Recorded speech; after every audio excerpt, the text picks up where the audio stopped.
So let's say that you have finally gotten all of your major scales down. You can play them in all 12 keys. You've spent a long time getting this basic element of the musical language down. Now, you know you need to spend a long time just getting reps in so that they become a part of you. So that if somebody says, "Hey, play me an A flat major scale," you don't even think, you just go. So, what I want to talk about today is how we can both make our scale practice a little bit more fun, as well as combining it with other skills that we need to play jazz, namely articulation, style, doing some rhythmic work. The cool thing is this can all be rolled in to our scale practice, and it can allow us to get just like thousands of reps with our scales so that our fluency is on point, but we can also use that time to think about other concerns while we're getting those reps in. So we're going to go over 5 different ways that we can take a plain old major scale and not manipulate the actual notes of it. We're still just going to be playing the scale up and down in stepwise motion, but we're going to add some things that are going to make it a lot more fun and a lot more beneficial. So let's dive into it. Now, what you're going to notice is that as I'm practicing all these, I'm using Drum Genius tracks. You can use a metronome. You will want to do some practice where maybe you're not using like an external timekeeping device, but I think most of your work should probably be done with either a metronome or something like Drum Genius. It's just really helpful. And especially in the case of Drum Genius, what we're basically doing is we're trying to fit all of our scale practice into the style of jazz. And Drum Genius is hugely beneficial for that because we hear a drummer playing a swing beat behind us. And that can really illuminate whether you're fitting into the style, whether it feels right, or whether it doesn't. Okay, so the first thing we're going to do is we're going to take the scale and we're just going to change the rhythm slightly, and we're not going to play a full octave. So we're going to take a plain old F major scale on tenor saxophone, and we're simply going to go up to the seventh and back down. And you will notice the rhythm is 1 and 2 and 3 and 4, 1 and 2 and 3 and 4. Let's hear what it sounds like, and then I'll talk about why I'm doing it this way after.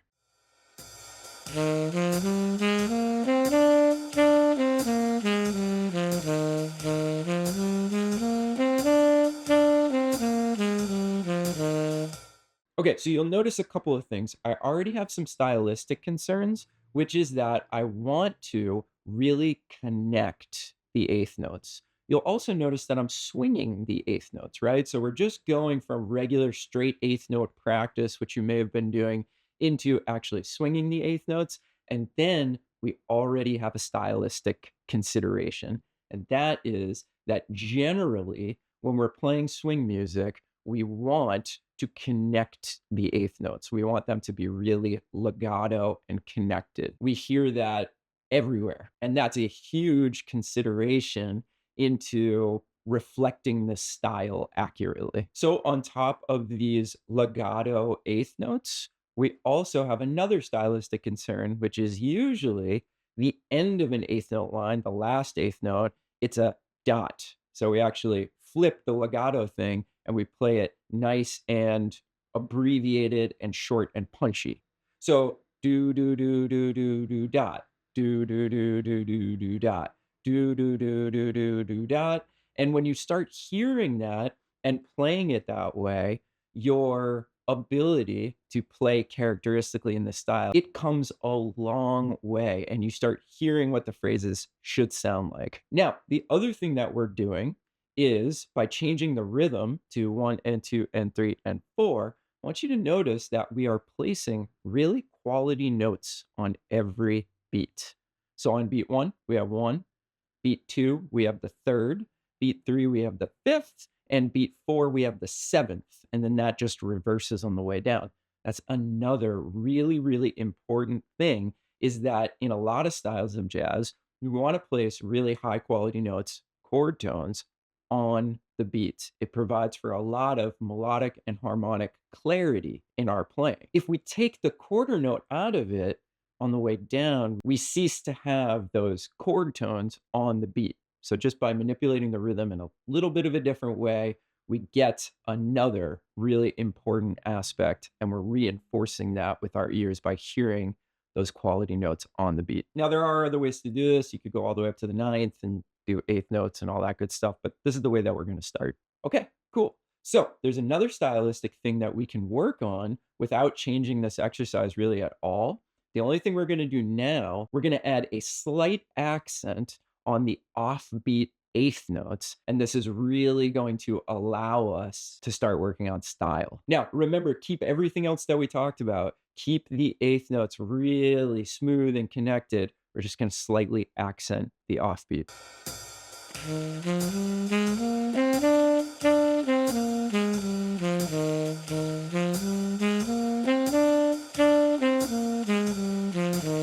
Hear how much of a difference that makes? That combined with all the other things, wow, it's really starting to give us a lot to work on and think about while just practicing a plain old major scale. Now, one other thing that you can do with this is you can experiment with how hard you accent the offbeats.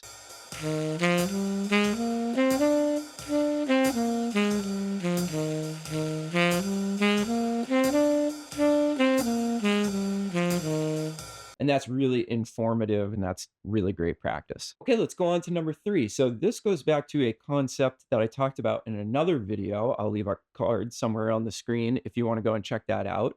But basically, it's creating rhythmic displacement and it's creating syncopation by combining odd numbers of notes with even numbers of rests or vice versa. So again, if we just take the plain old F major scale, but we say, okay, we're going to do 2 eighth notes on, 1 eighth note off, 2 on, 1 off, 2 on, 1 off.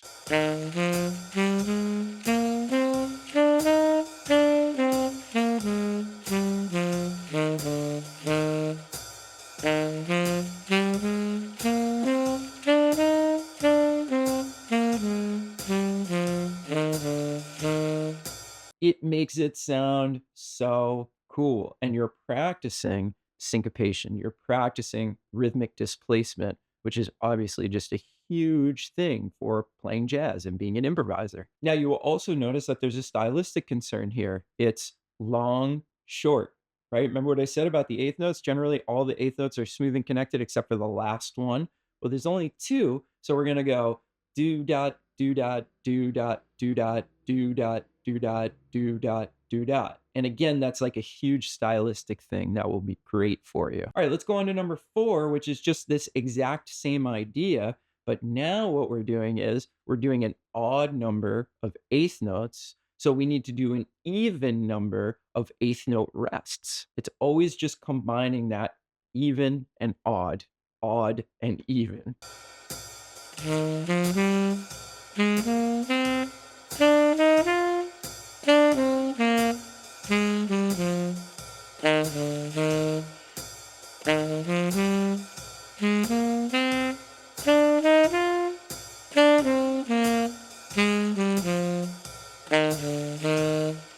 And this one sounds super hip as well. And again, I'm maintaining that stylistic thing.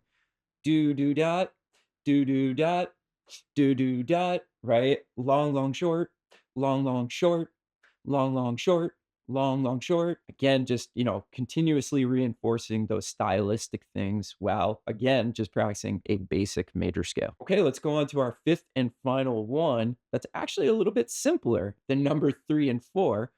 What if we were to just take our scale and play the entire scale on offbeat eighth notes?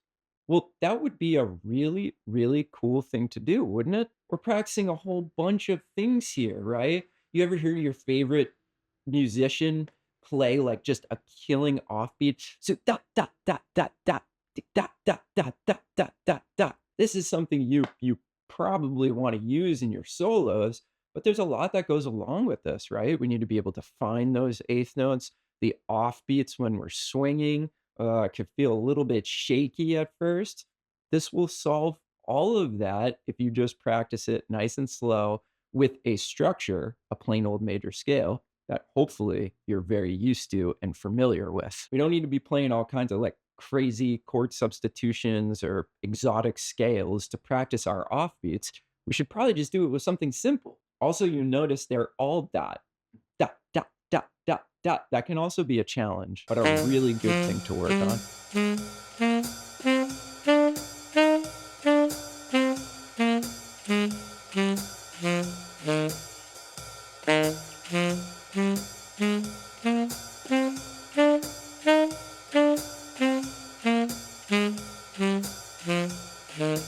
So these are just some basic ideas, and you could get even more benefit out of these by just changing the tempo. Because if you up the tempo, all of these things have completely different concerns. Can I maintain those stylistic things while the notes are going by faster? Do I start articulating way too heavy as the tempo increases? So I just lose all my ability to do everything at faster tempos.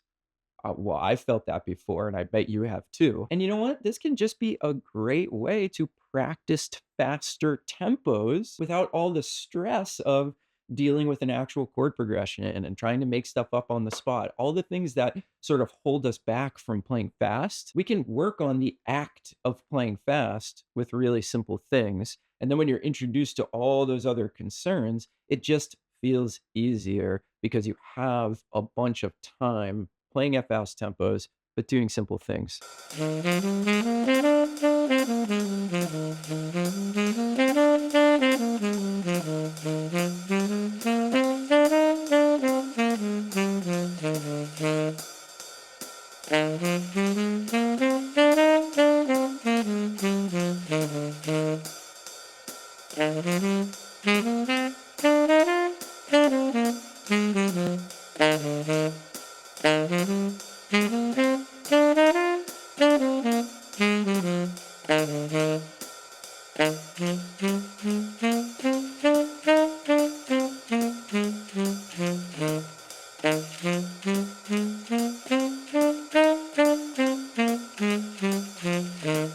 Now, also, there are so many things we can do with the major scale by adding things to it, like non-harmonic tones or considering all of the vertical structures that are within a major scale. I mean, it's just basically endless, and all of that stuff is a topic for another video. This one is just to help you realize that once you have your major scales down, and you kind of know somewhere in the back of your mind that you just need a ton of reps with these structures so that they're automatic. These are just some great ways to keep it fresh.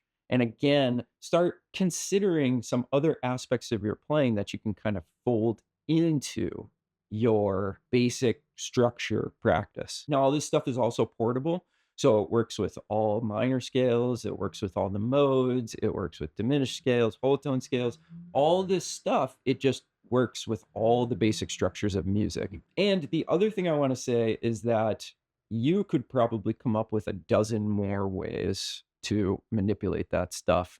And you should do that. This is just meant to get you jump started and realize that you can work on a lot more than just playing like one octave scales with straight eighth notes up and down. All right, that's going to do it. Let me know if you have any questions in the comments below. If you have any questions that you want to ask me live, face to face, come over and join us in Jazz School. We have a weekly Zoom hang that's just an open Q&A. We have a bunch of materials over there, and it's quickly growing into this amazing and diverse jazz community with people from all over the world.